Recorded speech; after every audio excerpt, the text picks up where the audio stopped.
Галоўнае за тыдзень на 4-м канале. У студыі Дзеніс Ліпкін. І бліжэйшыя паўгадзіны будзем узгадваць разам асноўныя падзеі адыходзячага тыдня на Брэшчыне. Пандэмія каранавірусу паўплывала на жыццёвы ўклад мільёнаў людзей. У многіх краінах уведзены карантынныя меры. Шэраг абмежаванняў дзейнічае сёння і ў Беларусі. Тычацца яны ў асноўным сацыяльнай сферы. У школу бацькам лепш не заходзіць. Такая просьба парада дзейнічае ў другой пінскай гімназіі вось ужо другі тыдзень і тычыцца ў першую чаргу бацькоў першай і другакласнікаў. Цяпер не класны кабінет, а школьны ганак, месца і раставання і сустрэчы. Прыняць такую меру адміністрацыя установы вырашыла з пэўнай прафілактычнай мэтай. Недапушчэнне распаўсюджвання віруснай інфекцыі, пагрозу ад якой сёння адчувае бадай што ўвесь свет. В наших учреждениях образования проводится комплекс профилактических мероприятий. Это прежде всего осуществляется детьми мытье рук каждые 2 часа. Кроме этого проводится влажная уборка в конце учебных занятий или же в конце первой смены, либо между сменами. Если в учреждении есть вторая смена, она в обязательном порядке проводится с применением дезинфицирующих средств. Дарэчы, часта мыць рукі сёння ў школах не проста прапануюць, абавязваюць. Для пачаткоўцаў гэта ўжо нават стала цэлым калектыўным рытуалам. Акрамя гэтага, ва ўсіх установах адукацыю вялі дадатковую дэзапрацоўку лесвічных сходаў і дзвярных ручак. Карэктывы ўнеслі і ў сам вучэбны працэс. По возможности ограничено перемещение внутри учреждения образования детей. То есть в тех учреждениях, где есть возможность, дети стационарно сидят в одном и том же помещении, а педагоги к ним приходят для проведения уроков. Тычыцца гэтай наведвання паліклінік. Звяртацца да ўрача асабіста рэкамендуецца толькі ў выключным выпадку. Мы ограничили диспансерные все осмотры, приостановлена плановая вакцинация как взрослого, так и детского населения, приостановлена плановая стоматологическая помощь, но она, конечно, очень ограниченно приостановлена. Нами был разработан план, который предоставлены в ГУЗО по перепрофилированию коек на случай, если поступления будут массовые, то есть готовы принимать пациентов. У дзіцячых садках, школах і установах пазашкольнай адукацыі ўзмоцнены меры санітарна-гігіенічнага кантролю. Асаблівая ўвага надаецца мерам эпідэміялагічнай бяспекі. Гігіенічная апрацоўка рук пры ўваходзе для педагогаў і школьнікаў. Прафілактычная работа вядзецца паводле алгарытму санэпідэмстанцыі. У нас минимизированы все массовые мероприятия, у нас ограничен доступ посторонних лиц в учреждения образования, у нас регулярно проводится пропагандистская работа, информационная пропаганда, как обезопасить себя во время гриппа, в том числе коронавируса. Информационные листовки у нас развешаны по всем кабинетам, в холлах проведено совещание с классными руководителями, с педагогическим коллективом. На ближайший час в установах адукацыі в области абмежаваны массовые мерапрыемствы, адменены замежные поездки, перенесено проведение предметных олимпиад. То, что связано с принятием решения посещать учреждения образования и образовательные мероприятия или нет, принимают законные представители. Но ситуация складывается и, как говорится, развивается так, что нет необходимости делать ограничения какие-то, связанные с посещением учреждения образования. У выпадку першых прыкмет захворвання ад наведвання заняткаў лепш устрымацца і абавязкова звярнуцца да ўрача. У Брэсце ўзмацнілі санітарна-прафілактычныя меры ў грамадскім транспарце. Згодна з імі адбываецца абработка салонаў і вонкавай часткі тралейбусаў і аўтобусаў. Штодзень на лінію ў Брэсце выходзіць 53 тралейбусы і графік работы з 5 ранку і да 1 гадзіны ночы. Пасля таго, як тралейбусы прыязджаюць у парк і пачынаюцца работы па санітарнай апрацоўцы. Спачатку мыюць кузавы, пасля салон. Без нагляду не застаецца ні 1 сантыметр плошчы. Вымываюцца і апрацоўваюцца сядзенні, кампосцеры, поручні. Дарэчы, сам мыечны комплекс новы, аснашчаны сучасным усталяваннем. Яго адкрылі 2 гады таму ў рамках рэканструкцыі тралейбуснага депо. В принципе, осуществляется, как и осуществлялось в штатном режиме, за исключением некоторого усиления санитарной безопасности. Моем водой с добавлением перекиси водорода, внутри салонов обрабатываем моющими средствами, после уже обрабатываем антисептиками, дезрастворами. За санитарно-эпидемиологичным станом пильно сушат водители троллейбусов. Люди постоянно работают в контакте с другими людьми, поэтому им рекомендовано более внимательно относиться к чистоте рук. Они чаще моют. У них есть в городе 4 диспетчерских пункта, где все диспетчерские пункты обеспечены необходимыми условиями. Асаблівая увага да санітарнага стану транспарту ў брэсцкім аўтобусным парку. Толькі ў абласным цэнтры штодзень на лінію выходзіць 120 аўтобусаў. Ёсць таксама і 40 прыгарадных маршрутаў. При съезде автобусов с линии проводится дезинфекция автобусов. Отданы приказом люди, которые данную обработку проводят.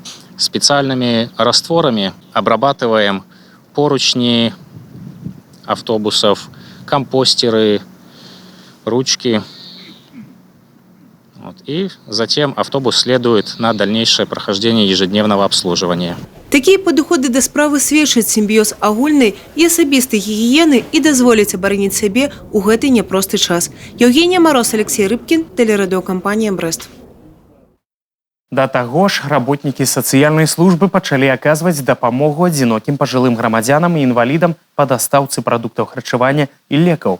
З такой пастановай выступіла днямі Міністэрства працы і сацыяльнай абароны Рэспублікі Беларусь. Адну з першых такіх дапамог разам з сацыяльнай службай аказвалі і корэспандэнты 4 канала. Такая дапамога будзе аказвацца сацыяльнымі работнікамі і валанцёрамі ў тэрытарыяльных цэнтрах сацыяльнага абслугоўвання насельніцтва. Такіх цэнтраў у краіне 146, у Брэсцкай вобласці 20. Сярод адрасатаў дапамогі адзінокія пенсіянеры і інваліды.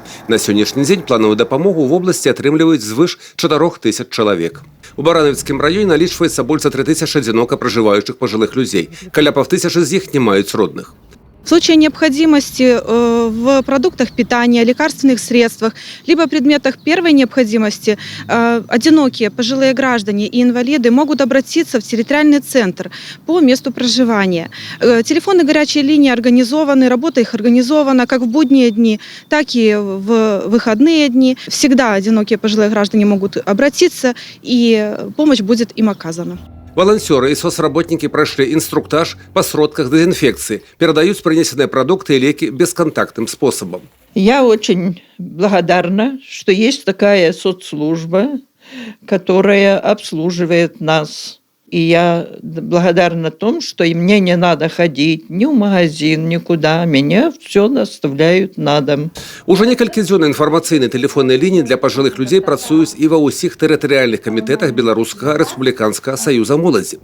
Патэлефанаваць па іх можна з панядзелка па суботу ўключна з 9 до 18 гадзін. Выкарыстанне маскі і абавязковая апрацоўка рук антысептыкам. Такія меры сёння павінны прадпрымаць усе сацыяльныя работнікі перад тым, як наведаць кожнага са сваіх падапечных. На сённяшні дзень ад Пінскага цэнтра сацыяльнага абслугоўвання працуе больш за 40 сацыяльных работнікаў, якія на пастаяннай аснове абслугоўваюць каля 450 чалавек. Каб атрымаць дапамогу, можна пазваніць у тэрытарыяльны цэнтр свайго раёна ці ў камітэт па працы, занятасці і сацыяльнай абароне Брэсцкага аблвыканкама.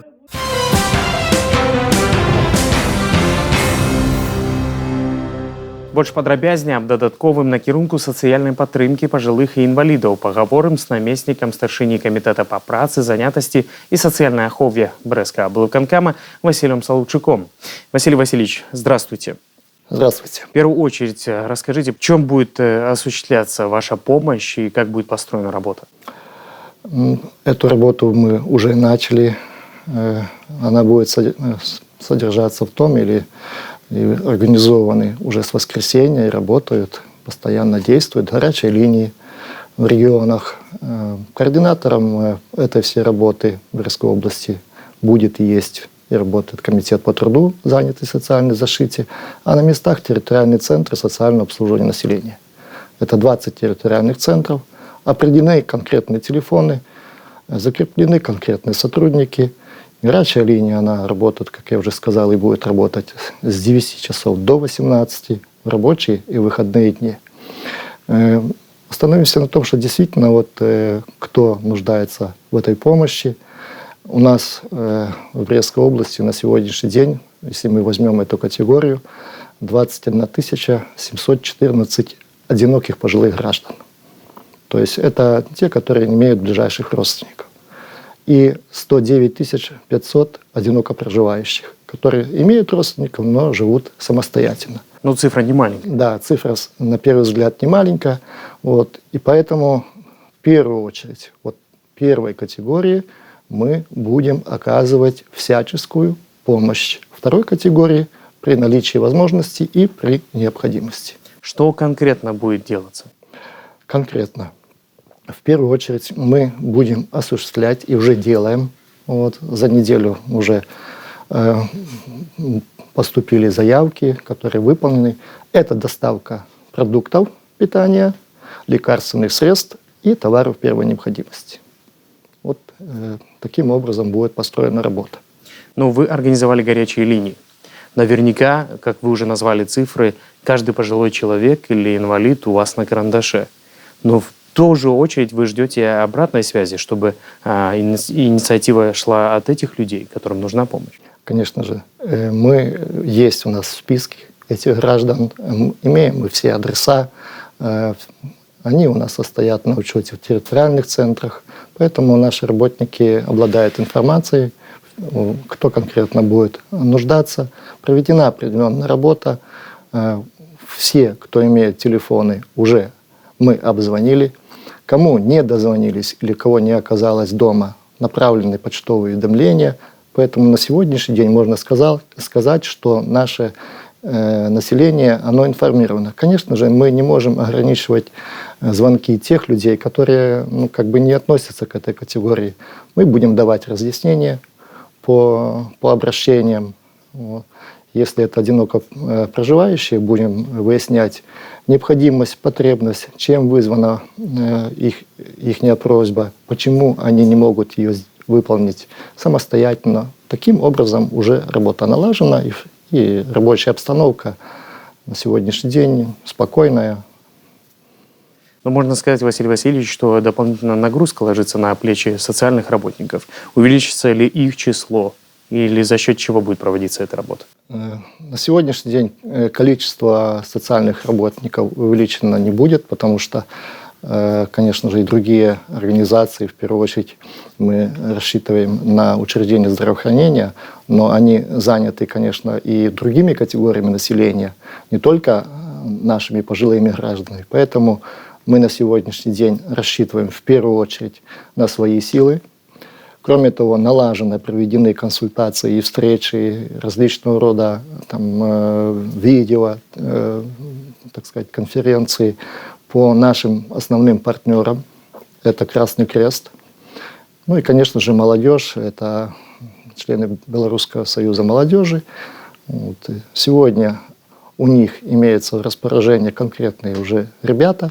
В Красном Кресте 95 человек. Волонтеров, которые будут нам оказывать помощь и готовы ее оказывать, и порядка 100 человек – это БРСМ. Это на сегодняшний день. Конечно же, мы абсолютно не откажемся от помощи других категорий населения. То есть любой человек, который сейчас смотрит, например, наш эфир, смотрит, да, и он понимает, что в этой ситуации нельзя просто тогда отсидеться. Нужно оказать помощь этим людям, особенно в отдаленных населенных пунктах. Мы будем рады, если они обратятся в территориальный центр, мы запишем их координаты, и в случае необходимости, только исключительно по согласованию с территориальными центрами, они будут с нами работать. Потому что здесь еще нужно оценивать и элемент безопасности. То есть насколько наши, клиенты или наши пожилые граждане будут доверять тем, кто к ним будет приходить. Поэтому у нас это все предусмотрено.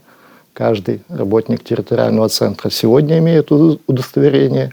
И волонтер, соответственно, будет иметь определенное удостоверение, фотография, фамилия, имя, отчество, печать, так, как положено. Поэтому и люди, граждане, население Брестской области будут обращаться, таким же образом мы будем работать с ними. Но вы сказали, пока что мы обходимся своими силами, в дополнительной помощи не нуждаемся. Но в зависимости от развития ситуации мы готовы сегодня уже помечать, кто в дальнейшем, на кого мы будем рассчитывать. Работаем с другими общественными организациями. Это общество инвалидов, профсоюзные организации.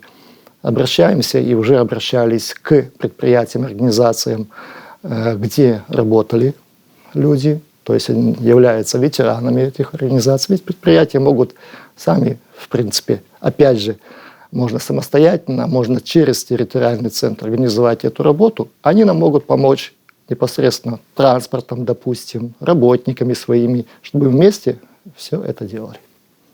Василий Васильевич, уже в течение недели эта работа ведется. Какая обратная связь? Насколько активно вам звонят и просят о такой помощи? За неделю, конечно же, воскресенье, понедельник, вторник эта работа только налаживалась. Мы разместили всю информацию на сайте комитета. Вот эти телефоны горячих линий, появилась информация в средствах массовой информации. Поэтому вот первые 2-3 дня звонков было меньше. Вот. Но вот последняя пятница, четверг появились уже конкретные обращения, конкретные просьбы. Порядка 40 человек с этой категории граждан к нам обратились. Вот. Мы выяснили их просьбы. Из 40 15 человек именно конкретно были просьбы о доставке продуктов питания и лекарственных средств. Ну, цифра небольшая, учитывая то количество людей, которые вы называли. Пока небольшая, но реально они все удовлетворены. Полностью выполнены их заявки, нашли возможность, и пока только силами работников социального обслуживания населения. Мы даже не привлекали пока вот наших волонтеров, допустим, с Красного Креста. А есть ли какой-нибудь единый номер, куда можно позвонить и узнать всю подробную информацию?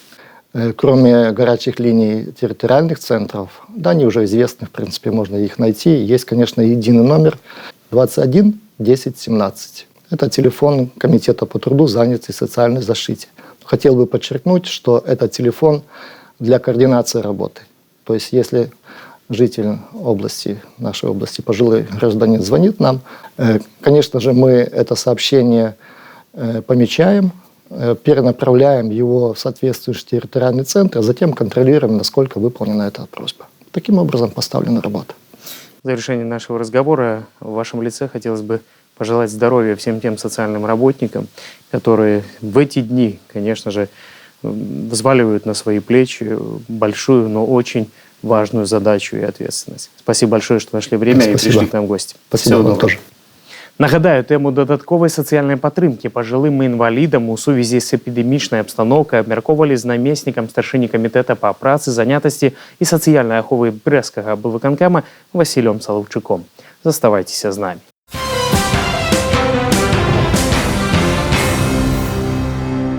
Чарговае пасяджэнне брэсцкага абласнога выканаўчага камітэта прайшло на гэтым тыдні ў Брэсце. У сувязі з эпідэмічнай абстаноўкай яно адбылося ў фармаце відэаканферэнцыі.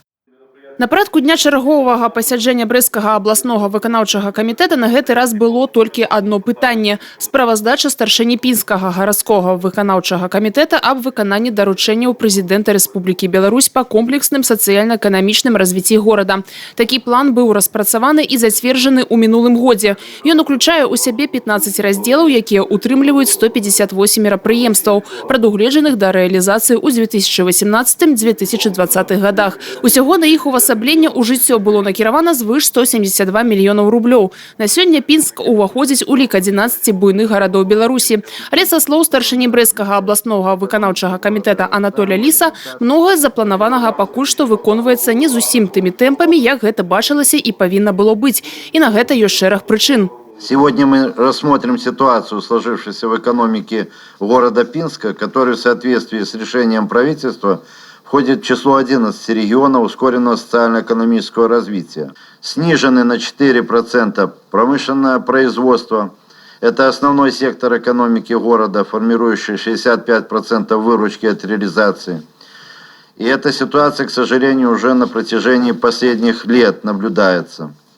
Также упала доля города в экспорте товара области с 9% до 7,7%. По итогам прошлого года показатель рентабельности продаж один из самых низких в области – 3,7%.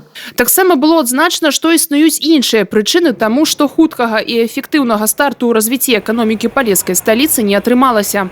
Из 14 установленных показателей заданий не выполнено 9.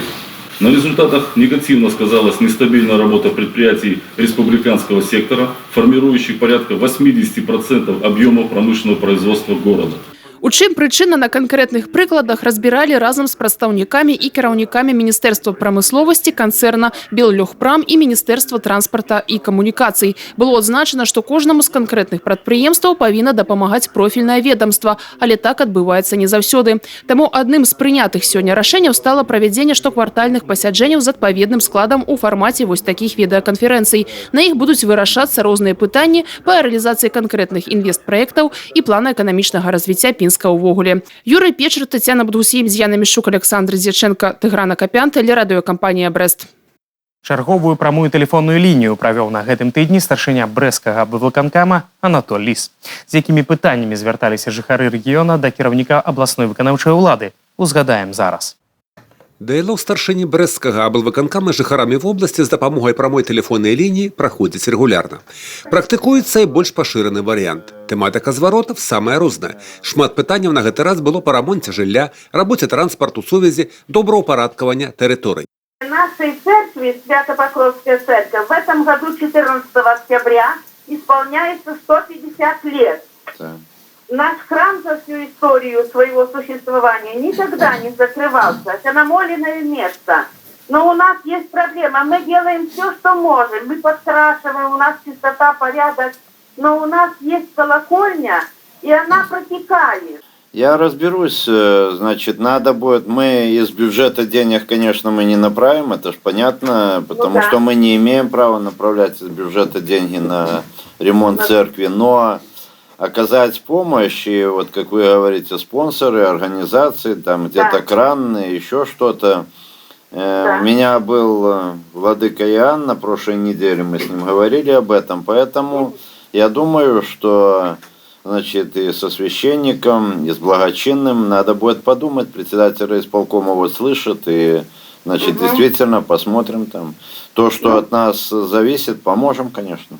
Пенсіянеры аграгарадка Дзеткавіча Драгічынскага района маюць патрэбу ў хірургічнай дапамозе стаматолага. Але мясцовая амбулаторыя не можа аказаць такую дапамогу, так як тут няма спецыялістаў такога профілю. Только в Драгичине мы можем получить помощь. Люди пожилые уже. Очень сложно добираться, и движение только 3 раза в неделю, возвращение и выезд где-то примерно с 7 утра до 19 вечера. Людям очень сложно добираться. Но просили бы мы, чтобы эту практику нам опять вернули в нашу амбулаторию, которой мы раньше пользовались. Были случаи, вот, когда неудачные эти удаления приводили к плачевным результатам. Поэтому, значит, сейчас ужесточили эту норму, и человеку, если надо удалить зуб, надо все делать серьезно. Поэтому здесь мы вам не поможем. Калі гаварыць аб актыўнасці жыхароў розных рэгіёнаў вобласці, то на гэты раз лідары не вызначыліся. Многія з праблем вырашаліся амаль што аднамомантна, былі больш складаныя, якія патрабуюць часу, каб разабрацца ў стане спраў. Такія прамыя тэлефонныя лініі ўлады жыхарамі вобласці дазваляюць больш поўна ўявіць праблемы, якія існуюць на месцах, даць ацэнку работы мясцовым органам улады. Гэта галоўнае за тыдзень, мы працягваем. Кантралёры зварачных работ, монтажнікі, тэхнікі, будаўнікі дарог і транспартных аб'ектаў. У колледжах і ліцэях Брэсцкай вобласці ў хуткім часе плануюць адкрыць новыя спецыяльнасці. Зараз в области функцыянуе 4 ВНУ, каля 50 сярэднеспецыяльных і прафесійна-тэхнічных навучальных устаноў. Сёлета яны гатовы прыняць каля 10 тысяч абітурыентаў, прычым 60% з іх на бюджэтную форму навучання. Штогод пералік спецыяльнасцей абнаўляецца, з'яўляецца ўсё больш запатрабаваных. У новым навучальным годзе ў каледжах і ліцэях вобласці плануюць адкрыць яшчэ 8. В учреждениях профессионального образования появятся такие специальности, как термоизолировщик на термоизоляции. Значит, то, что сейчас широко применяется в строительстве. Значит, специалист, который работает по сухому строительству, значит, тоже широко применяется виды работ в строительстве. Данные профессии можно освоить в Барановичском лицее строителей. Значит, новая для нашей области, значит, монтажник систем охранно-пожарной сигнализации.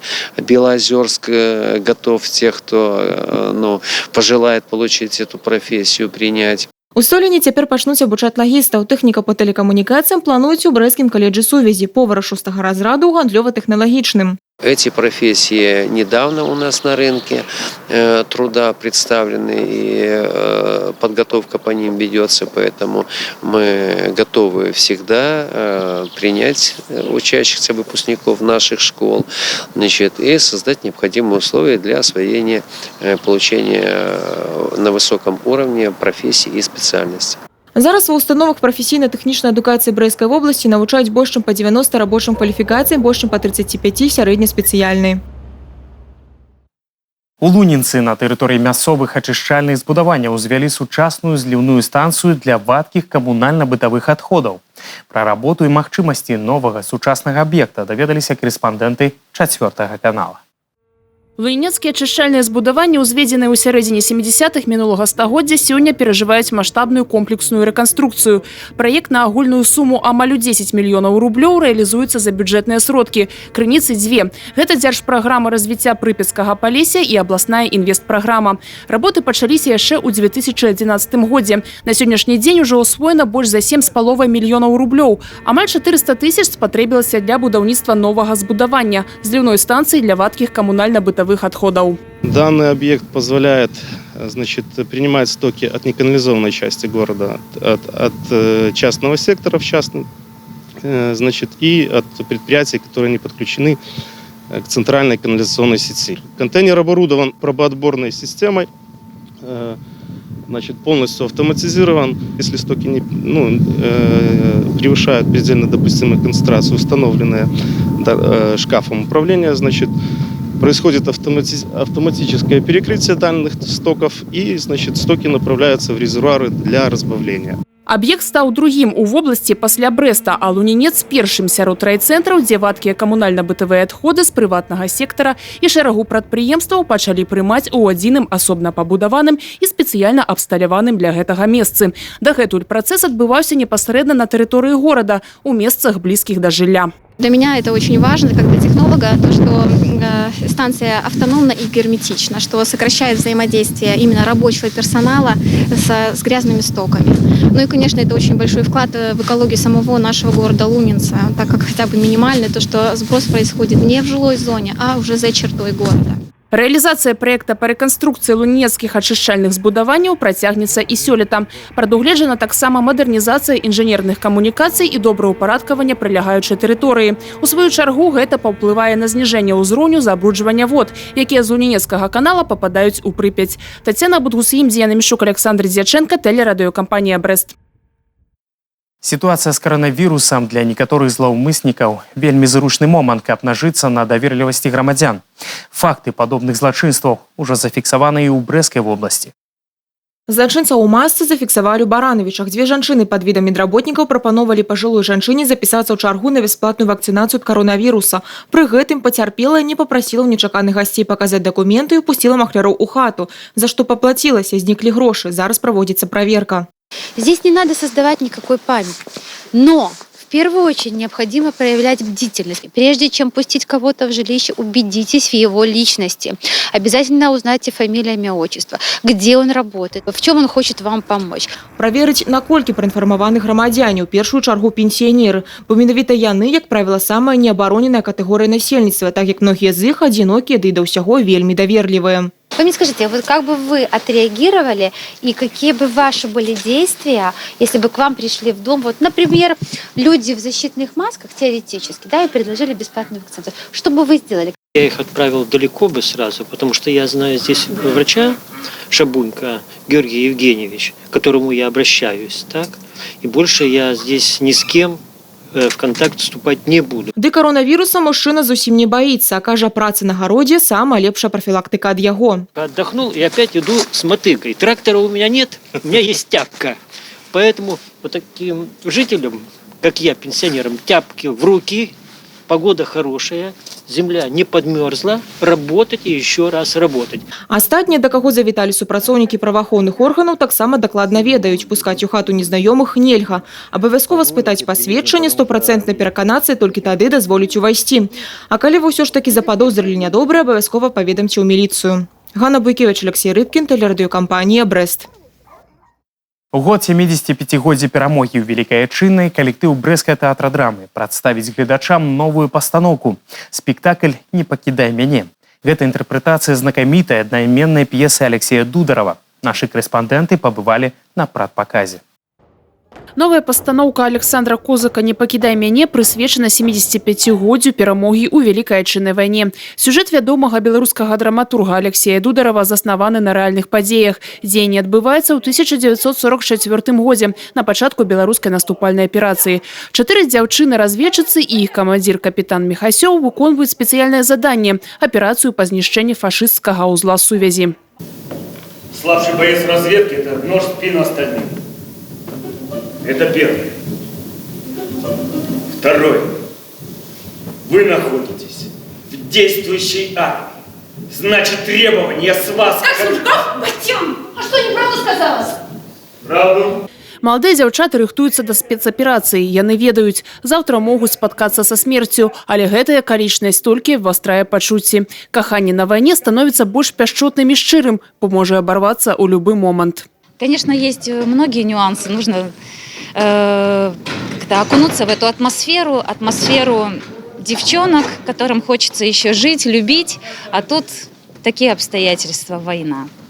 Поэтому каждый раз Александр Александрович говорит: девочки, не забывайте, что вы девочки, вам жить хочется. Вот. Немножко не углубляйтесь в эту атмосферу какой-то такой страха и депрессии, поэтому давайте, не забывайте, что вы девчонки. Артысткам нават прыйшлося засвоіць асновы рукапашнага бою. Майстэрства аточвалі пад наглядам ваеннаслужачага з 38-й дэсантнай брыгады. А вось камуфляж замяняюць чырвоныя струмяністыя сукенкі. І ўжо не штык-нож у руках, а веер. У танцы дзяўчаты быццам у полымі. Агонь як сімвал самаахвярнасці дзеля будучага міру. А вось для галоўнага героя пастаноўкі самым складаным было аднавіць уменне ігры на баяне. Апошні раз Михаил Ильич, ён жа капітан Міхасёў, трымаў інструмент у руках падчас вучобы ў музыкальнай школе Кажан-гарадка. Ноты артыстаў знайшлі літаральна за некалькі тыдняў да прадпаказу. Развучыць іх было куды складаней, чым тэкст, прызнаецца артыст. А яшчэ не заўсёды проста выйсці з ролі. Роль суровая, поддавала, что ли, огоньку. Вот какой-то стержень появлялся. Ну, я даже замечал, я где-то в жизни говорил, ты смотри, это выправка, вот такая вот прямо ровно остановить, равнясь. Вот, даже где-то этому преподаю у деток, я замечаю, ловлю себя так: Михаил Викторович, что-то вы тут разошлись. Я говорю: остановись, что они шумят там, балуются. Я говорю: так, а ну-ка успокоились. И я ловлю, это же дети, с ними надо... Так, я не в роли. «Не пакідай мяне» – гэта перш за ўсё гісторыя пра лёсы і пачуцці жанчын у гады ваеннага лихолетия. Нам показалось, что это та пьеса, которая может затронуть какие-то струны человеческой души нынешнего поколения, которые не знают, что такое война, не сталкивался. И я думаю, что здесь в пьесе заложено много эмоциональных моментов. Мы акцент сделали один, это в конце явно прослеживается. Мы говорим участникам войны спасибо. З'яна Мішчук, Юрий Плінда, телерадыёкампанія «Брест». Вось такім выдаўся гэты тыдзень на Брэшыне. Якім будзе наступны, даведаемся роўна праз тыдзень у наступную нядзелю. Усяго найлепшага і да пабачэння.